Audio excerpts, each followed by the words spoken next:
রাষ্ট্রচিন্তক অধ্যাপক আবুল কাশেম ফজলুল হক বলেছেন ৭৫ থেকে শিক্ষা নিলে ২৪-এ এসে কিন্তু আওয়ামী লীগের করুণ পরিণতি হতো না।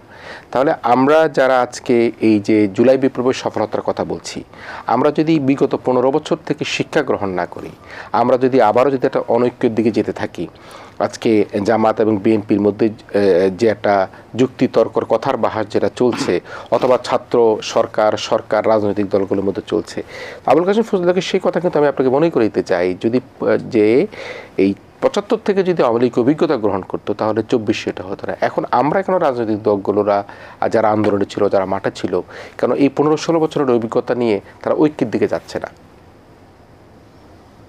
ঐক্যের দিকে যাচ্ছে না এটা আমি বলবো না, ইটস টু আর্লি। কারণ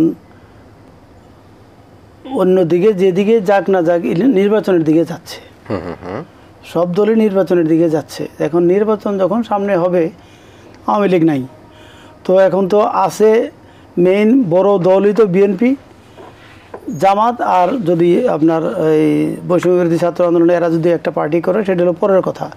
তো এখন জামাত আর বিএনপি তো এখন মূলত রাজনৈতিক দল হিসেবে মাঠে, জাতীয় পার্টিও তো উপেক্ষিত, যেহেতু তারা ওই সরকারের দোসরের মতো বা ইয়াস বসের মতো ছিল। যাই হোক, তো এখন বিএনপির সাথে জামাতের বিভিন্ন নেতার বিভিন্ন বিষয়ে আলাপ, মানে এইসব মানে উষ্ণ সমালোচনা বলেন বা মানে হটটক বলেন বা দ্বিমত বলেন, হইতেই পারে। এটাই তো রাজনীতির বিউটি তো এটা। আচ্ছা আচ্ছা, মানে যুক্তি পলিটিক্সের বিউটি তো এটা, এবং বলার স্বাধীনতা সবারই আছে। এখন বলতেছে, লিখতেছে, যার মতো করে লিখতেছে, বলতেছে, এবং যৌক্তিকভাবে যেটা গ্রহণযোগ্য জনসাধারণ সেটা গ্রহণ করবে। যে যাই যাকে যে কারণে দোষারোপ করুক না কেন, জনসাধারণের দৃষ্টিতে যার যুক্তি সঠিক, দ্যাট উইল প্রিভেইল, সেটাই প্রাধান্য পাবে, সেটাই গ্রহণযোগ্য হবে। তার ফলে এই মাঝে মধ্যে জামাত বিএনপির সাথে কথায় টাসেল হওয়া, বক্তৃতা হওয়া, এটাকে আমি এত বড় কিছু মনে করি না। কারণ আদর্শগত দিক দিয়ে বিএনপির মতো করে, বিশেষ করে আপনাকে বলি, এই যে ঘোষণাপত্রের আলোচনা আসতেছে, আমাদের ভারপ্রাপ্ত চেয়ারম্যান সাহেব নিজে আর রাত দিন পরিশ্রম করে উনি এই ৩১ দফাটাকে দলের সর্বোচ্চ পর্যায়ের সাথে আলাপ আলোচনা করে এটা ইন্ট্রোডিউস করেছে, এবং it is a comprehensive points, যা আছে মোটামুটি সবই কভার করছে। তা এখন এইটার সাথে যদি কেউ ঐক্যমতে না আসে, তাকে বলতে হবে যে এটা বাদ দিয়ে এটা দাও, যুক্তি দিয়ে দেখাইতে হবে, বলতে হবে যে তিনি তো ওপেন রেখেছেন ৩১-এই স্টপ। হ্যাঁ, সেটাই বলতেছি। ৩১ যদি কেউ বলে যে না ৩১ কমাও, তাহলে তাকে বলতে হবে যৌক্তিকভাবে যে এই দফা বাদ দিয়ে এই দফা ঢুকাও। সেটা যৌক্তিক হইতে হবে, সবার কাছে গ্রহণযোগ্য হইতে হবে। এখন পর্যন্ত কোনো দলই বা সরকার বা বৈষম্যবিরোধী ছাত্র আন্দোলন এরা কেউই কিন্তু এই ৩১ দফা স্পেসিফিক্যালি কোনোটাই বলে নাই যে এটা ঠিক না বা এটা it should be thrown out, এটা বলতে পারেনি। বলতে হলে যুক্তি দিয়ে বলতে হবে যে এই কারণে এটা গ্রহণযোগ্য হবে না। কাজেই রাজনৈতিক বিতর্ক হবে নির্বাচনের দিকে, যেহেতু মানুষ ধাবিত হচ্ছে। আর এই যে নির্বাচনের ডেটের কথা বলেন, সাংবিধানিকভাবে তো এই ডিক্লারেশনটা ইলেকশন কমিশনের দেওয়ার কথা।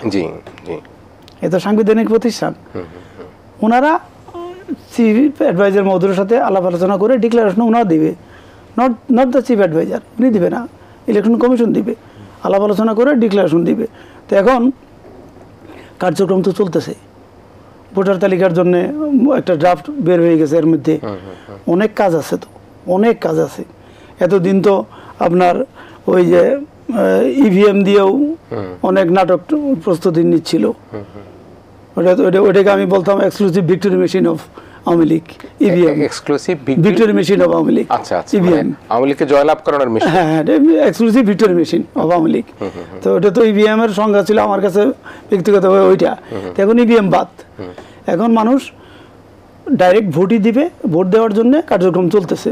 এখন আপনার নির্বাচন ব্যবস্থায় সংস্কার কমিশন তো রিপোর্ট দিবেই। আমার ব্যক্তিগত মতামতটা ছিল, আছে এখনো, যে election should be conducted exclusively by the people of the election commission. Returning officer বলেন, হ্যাঁ, নির্বাচন কর্মকর্তা বলেন, প্রত্যেকটা পোস্টেই নির্বাচন কমিশনের লোক যাওয়া উচিত। ডিসি সাহেব অন রিটার্নিং অফিসে কেন থাকবে? ইউএনও সাহেব ওখানে কেন থাকবে? এই সময়ের মধ্যে পারবে এত লোক নিয়োগ দিতে? It is possible, it is possible, এটা কোনো ব্যাপারই না।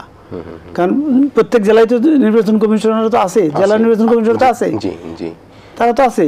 আর মেইন কাজগুলো তো করতেছে আপনার ফিল্ড লেভেলের যারা অফিসার, তারা স্কুলের টিচার, হ্যাঁ, আপনার বিভিন্ন পেশার লোকজন যারা, তারা পোলিং অফিসার যারা। তো এটা যদি এক্সক্লুসিভলি তাদের হাতেই থাকে এবং এটা যদি আপনার সংস্কারের মাধ্যমে একটা পর্যায়ে নিয়ে এটাকে সেটেল করা যায়, সেটেল করতে হইলে আপনার যে চেঞ্জগুলো আনতে হবে আরপিওতে, সেগুলো অবশ্যই আনা সম্ভব বাই অর্ডিন্যান্স। গভর্নমেন্ট অর্ডিন্যান্স আকারে দিয়ে ওগুলোকে সংশোধন করে, এই অর্ডিন্যান্স যদিও পার্লামেন্টে পরে অ্যাপ্রুভ করতে হবে, রেটিফাই করতে হবে, অর্ডিন্যান্স আকারে দিয়ে এটা ইট ক্যান বি প্রসিডেড। নির্বাচনী অপরাধ যেটা, সেটা হওয়ার সংখ্যা কম থাকবে, কারণ আমরা কিন্তু 3টি নির্বাচনে দেখেছি যে দিনের ভোট, রাতে আমি নির্বাচন বলেই দাও যে ডিসি সাহেব, এসপি সাহেব বা ওসি সাহেব, মানে এগুলো তো সবার কাছেই দেখা। তো নির্বাচন প্রক্রিয়া যদি ওইভাবে থাকে, সেনাবাহিনী তো মাঠে আছে, সেনাবাহিনী তখনও থাকবে, কোনো অসুবিধা নেই। সেনাবাহিনীর উপস্থিতি বা সেনাবাহিনীর কর্মকাণ্ড নিয়ে কেউ কোনো প্রশ্ন তুলবেও না, যদি নির্বাচন কমিশন স্বাধীনভাবে কাজ করতে পারে, এক্সক্লুসিভ পাওয়ার যদি তাদের দেওয়া থাকে। এবং তাদের জন্য আবার একটা সেফগার্ড দরকার, অ্যাকাউন্টেবিলিটি থাকা দরকার, ওনারাও যেন আবার স্বেচ্ছাচারিতা না করে কোনো কারণে। বিগত নির্বাচন কমিশনগুলো যা হয়েছে যে অবস্থায় হোক, দেখা গেছে যে ভোটের পার্সেন্টেজ যা ভোট কাস্ট হয়েছে তার চেয়ে বেশি তারা বলে দিচ্ছে, বা কম হয়েছে ওইটাকে বাড়াইয়ে বলতেছে। এগুলো তো fun with the people, first with the people, এটা তো ঠিক না। যার ফলে সংস্কার অবশ্যই দরকার, সংস্কার দরকার। তবে ওই আপনার আমাদের তো এই সংস্কার বা কর্মসূচি নিয়ে তিক্ত অভিজ্ঞতা আছে 111 টাইমে। ওনারা সারা দুনিয়া একসাথে শুরু করছিল, যার ফলে আর গোটাই আনতে পারেনি, জাল ফেলেছে কিন্তু আর গোটাইতে পারেনি। কিন্তু এই জন্যে এমনভাবে জাল না থাকুক যেন একটা নির্দিষ্ট সময়ের মধ্যে এনে গোটাই দিয়ে এটাকে সবার কনসেনসাসে, সবার ঐক্যমতের ভিত্তিতে ইলেকশনটা হয়।